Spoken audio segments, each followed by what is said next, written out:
আজ থেকে কিছু বছর আগের কথা চিন্তা করেন, আপনি 2010 সালের কথা চিন্তা করেন।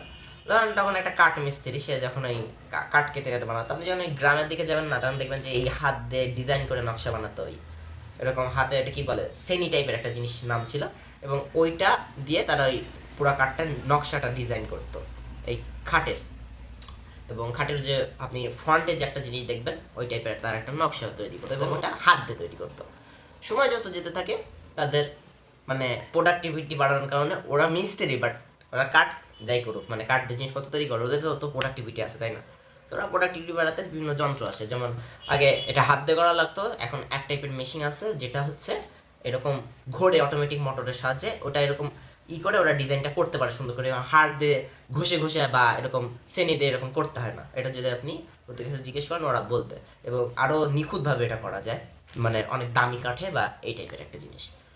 এইখানে একটা জিনিস কিন্তু আসলো, সে নতুন একটা জিনিস বাড়াইছে, এটা দিয়ে তার প্রোডাক্টিভিটিটা কিন্তু বাড়লো।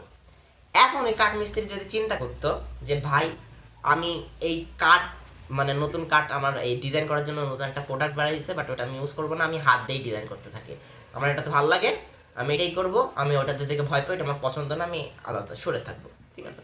সো সে যদি চিন্তা করতো, আলটিমেটলি তার কিন্তু কোনো দাম থাকতো না। কারণ আলটিমেটলি কেন দাম থাকতো না? কারণ সে এই যুগের সাথে তাল মিলে চলতে পারতো না, সে সময়ের কাজ সময় কমপ্লিট করতে পারতো না। কোনো ক্লায়েন্ট যদি তার কাছে এসে বলতো আমার এই 2 দিনের ভিতরে আমার এই খাটের এই ফ্রন্ট সাইডটা করে দিতে হবে বা আমার সামনে টুক করে দিতে হবে, সে কিন্তু করতে পারতো না। বাট অন্য আরেকজন কাঠ মিস্ত্রি যে এই কাজটা করতেছে নতুন মানে যন্ত্রের সাহায্যে, সে কিন্তু করতে পারতো। কারণ কি, সে তার ক্রিয়েটিভিটিটা, তার যে হাতের কাজটা ছিল, তার সাথে এই নতুন যন্ত্রের মানে সাহায্যে তার প্রোডাক্টিভিটিটাকে বাড়ায় এনেছে, এবং এই কারণে সে মূলত এই কাজটা করতে পারছে।